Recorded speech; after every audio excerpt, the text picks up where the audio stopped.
For the latest in strategic affairs, subscribe to our YouTube channel. Click the bell icon for updates.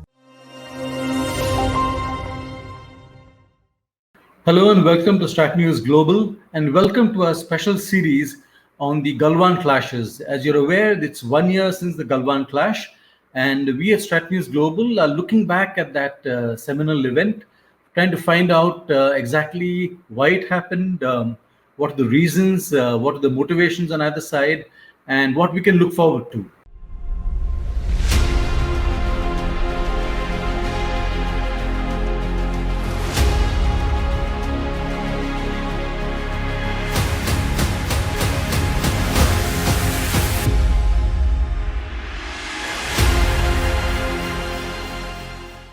I have with me from Taiwan Dr. Shen Ming-Shi. He is a former colonel from the Taiwanese military, currently a fellow at one of the research institutes in Taiwan. And he has been, as a former colonel, he has followed the developments along the India-China line of actual control with considerable interest. So how do military experts in Taiwan assess the Galwan clash between the Indian Army and the Chinese PLA? It is now 1 year since the clash. How do you assess it? Yes, after China reorganized 5-seat command in 2015, each command has different seat operational strategy and organization and weapon system, depend on its threat it faced. In the west side, in the past, we can see that China used the Lanzhou military region and the Chengdu military region to respond China-India border conflict and the Xinjiang and Tibet issue. In addition to the domestic ethnic conflict, they mainly focus on the prevention and deployment of the China-India border conflict. Originally, there were 4 army groups in the 2 military regions. But right now, 2 military regions combined to one Western Seat Command, but there are only 2 army groups left after being integrated. However, the quality and training of the border defense force of the regional Xinjiang military region and the Tibet military region are not as good as those of the regular army, the PLA. Therefore, in terms of military deployment, China has a relatively long force and does not have more strategic advantage. Secondly, in the information released by China on dead soldier in 2020 border conflict, it can be found that there are some only 20 years old soldiers from Fujian province in the eastern side of China. This is very interesting thing that how the Chinese border patrol can send a soldier only 20 years old and from the east side of China, because these soldiers are not familiar with the terrain and the environment and in the border, and they lack experience. So it's a very interesting. I want to study this issue. Whether it's due to the insufficient strength or maybe the urgent deployment, because the border need soldiers. So let's send young soldier from Fujian to the Xinjiang military region. But their poor quality and training of border trade, this is the problem. This situation still need to be confirmed. So I'm studying this issue. As the moderator mentioned, the professor mentioned that China, he made great effort. We can see that China made a great effort in the South China Sea, but there's no retaliation on the Sino-Indian border. This point of view should be reconsidered. It may overestimated India military strength and defense population, or maybe underestimated China determination to resolve the border issue. Although China withdraw the troop from the Pengkungzhou Lake, it still can return to the north shore of the Pengkungzhou by means Yeah. of the mobile deployment. More importantly, China adopt the same salami strategy as in the South China Sea. It also can use in China-India border. It we can see that China built some village along the China-India border and the river to immigrate the Chinese people to this village and changing fact to practice and demonstrate its sovereignty. We can also that China build some infrastructure facility near Bhutan. It's also the same intent. If there is another border conflict between China and India, in fact, we can see that Chinese heavy combined brigade, stealth fighter, heavy bomber, tactical missile, and on helicopter, the new one, the Z-10, or the new uh, transport helicopter Z-20, or even the rocket artillery will all be used on this battlefield and theater. And China still actively preparing for the next conflict in China-India border and taking the opportunity to recover the dispute territory. So in my point of view, India cannot underestimate China strategic intention on the border. Although China will not take the initiative to provoke a war, but it will gradually strengthen a prepare an advantage and will act whenever when China get any opportunity. That's my point. So, what do you believe China has gained from this confrontation? What have they gained? What have they lost? Okay. Uh, yes. We can see that in the first conflict in Galwan, uh, PLA lost many soldiers. India lost some soldier. I think the first one is the fast, because they don't think about that India soldier uh, quality and strength can equal to the PLA, their idea. Yeah. So for the facts and even for the political situation in for Xi Jinping, we know that in the 2017 Dogon conflict, after Dogon conflict, their one general Fang Fenghui stepped down because of that conflict. So some rumor or even some experts said Dogon conflict because of the Fang Fenghui want to make trouble to Xi Jinping.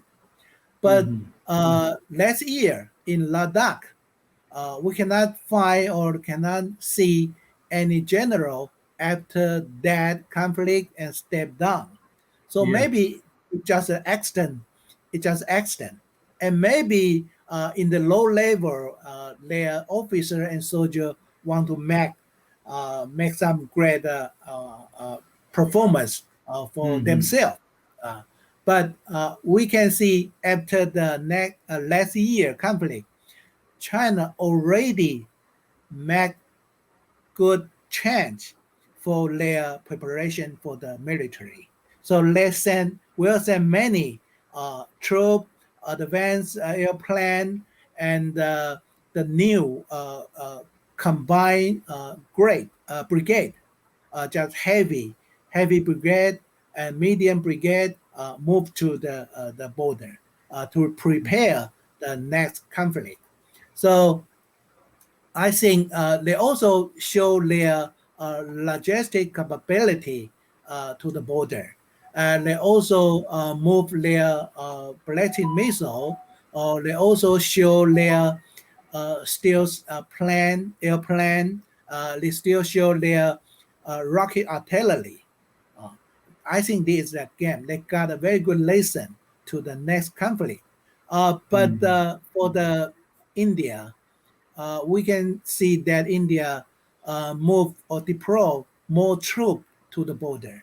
But two sides, your military organization is different because in India you have a mountain corps and mountain division, but your enemy from China is the Xinjiang or Tibet military region, the traditional troop. But now the traditional troop is changing to be the so-called 合成旅, the combined brigade. The people, the personnel is smaller, but they already can do the joint operation war. It's different than India.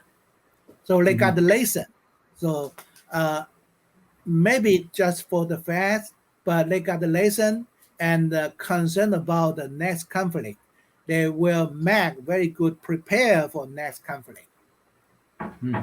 Do you think India understands the PLA sufficiently?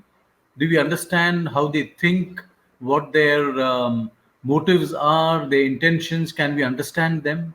What is your or what is the general sense in Taiwan among researchers like you?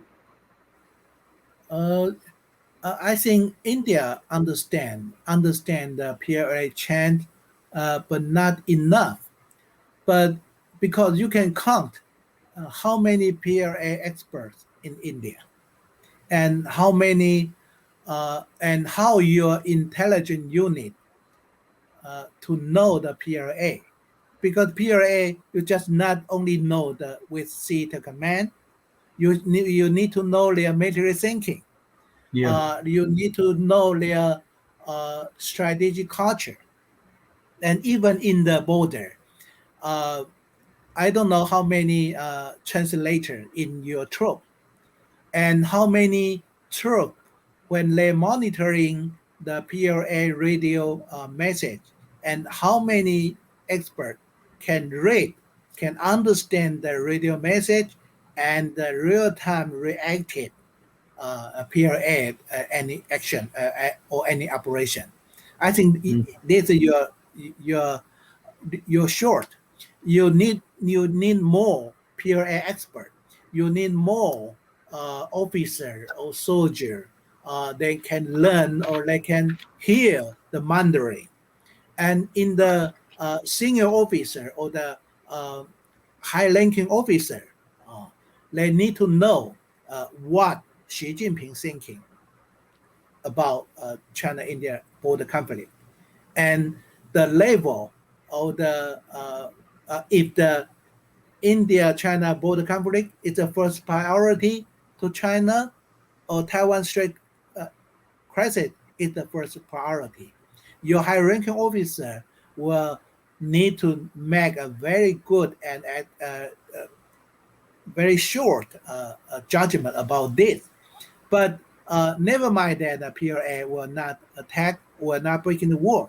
The India need to make very good preparation for the Yeah. border, because Yeah.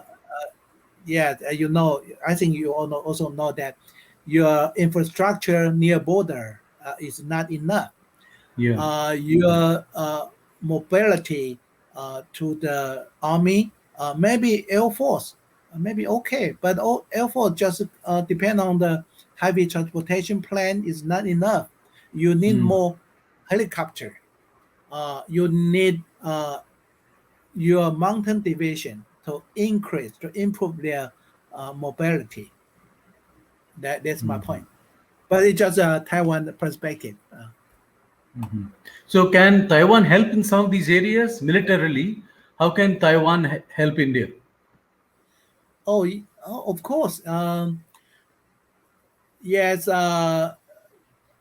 Actually, several years ago, um, yes, suggest. I give many suggests to many experts, or maybe your embassy to Taiwan, India embassy to Taiwan.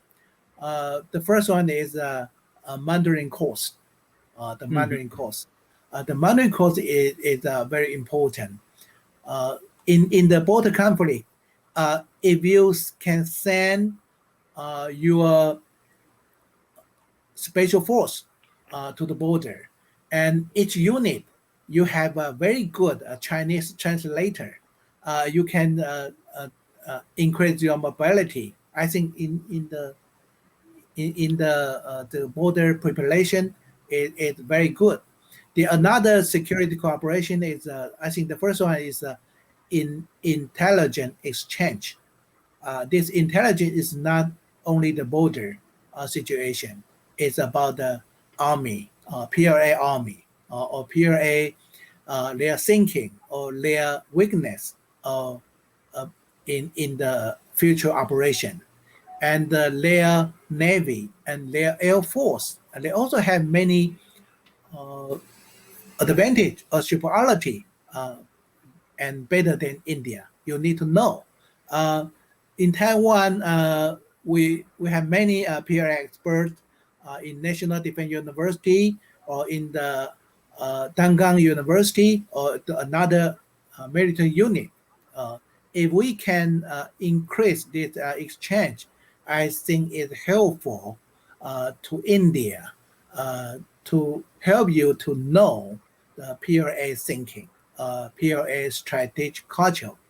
The another one is I think the last section, the last part I mentioned about that defense technology cooperation also very important because we are building our own submarine. According to that media, India already built up one submarine, and I think it's this 2 day is deployed in Navy. If we can exchange the technology of the submarine, it's good for India, it's good for Taiwan. And in Air Force, we know that Taiwan have a F-16. Now our F-16 will upgrade to the F-16V, and Pakistan also have F-16. When you fight with the F-16, if you against F-16, maybe you can through to Taiwan to know about F-16. And Taiwan also have a Mirage. Yeah, our Mirage. Yeah, several months ago, some media say that Taiwan can sell Mirage to India. We know that India has an Act East policy, right? And Taiwan also have a new southbound policy. Yeah. So there is already a policy guideline to be the basics for two-country cooperation. Yeah. Although such cooperation is more focused on economy, trade, and culture, I think it can extend to security and military. For example, the language and cultural exchange between the two sides can move and can extend to the military personnel exchange in language and culture, and think tank exchange, just like India have IDSA. This tank is belong to the Ministry of Defense. In Taiwan, we also have INDSR, the think tank of Ministry of Defense. So we can make these two think tank exchange because private of the China 2 think tank exchange already done, but it's the official think tank exchange. I think is the become a symbolic accident issue. And military academic exchange, we can change our officer or student each other. And national defense science and technology cooperation, just like Mirage, F-16, information exchange, submarine, and because Taiwan now built our submarine, And you have BrahMos and anti-ship missile. And in Taiwan, we have HF-3, very good anti-ship missile. If we can exchange our technology or training or logistic, it's good. You also buy Apache helicopter from US. We also have a tech helicopter Apache. So we can exchange that experience, training, operational plan, even logistic. We can also extend the cyber warfare experience because you know that China cyber military unit sent Taiwan to be their object. If they want to try or test their cyber attack technology, they use Taiwan to be first priority. If Taiwan cannot defend, the country in war should not defend. So the last is the two-party non-traditional security training or security cooperation, just like Coast Guard or maritime cooperation. And Taiwan-India exchange had reached an opportunity to dip into the security and military field for the changing because of the Indo-Pacific situation. And many countries that have no formal diplomatic relation with Taiwan, but still have many different type military exchange. You can see that Japan sent their retired general to Taiwan to be the military attaché. And Taiwan before sent a general to be the ambassador to the Vietnam. We send a military attaché to Philippines, Malaysia, and so on. But right now we send attaché to India, but only one army. But right now India no attaché in Taiwan. So if someday India can send a military attaché to Taiwan, I think this attaché can learn and can know many our specialty or our goods and advantage of Taiwan military. And we can also make a channel, military exchange channel by this attaché. I think Taiwan also interested to send more attaché to India because only one army is not enough. We need to send Air Force attaché to Pune. We need to send the Navy attaché to Goa. Because your Navy is very strong. Your Air Force training, you have many combat experience. Need Taiwan to reference to learn. So I think that India does not need to impose the strict or restriction on yourself. I think you can open your mind to exchange. Do not afraid China. You should make China uncomfortable. So, from what I can summarize, India needs to be more watchful of Chinese intentions, read their signals properly, and perhaps we need to understand the Chinese better, their motives, intentions, and more important, we need to boost our understanding of the Mandarin language. Yes. Other than that, we have capabilities. We are perhaps second to none when it comes to training vis-a-vis the Chinese. And but there is a lot that Taiwan and India can learn in terms of military training, exercises, and doctrine. Dr. Shi, pleasure talking to you. Thank you for sitting in on this series on Galwan, and thank you again for your insight. Thank you, That's Professor. all we have now. That's all we have now on this segment of the series. Keep watching us for more, and keep tuning into our social media, including Instagram and Twitter, and do come to our website. Thank you again.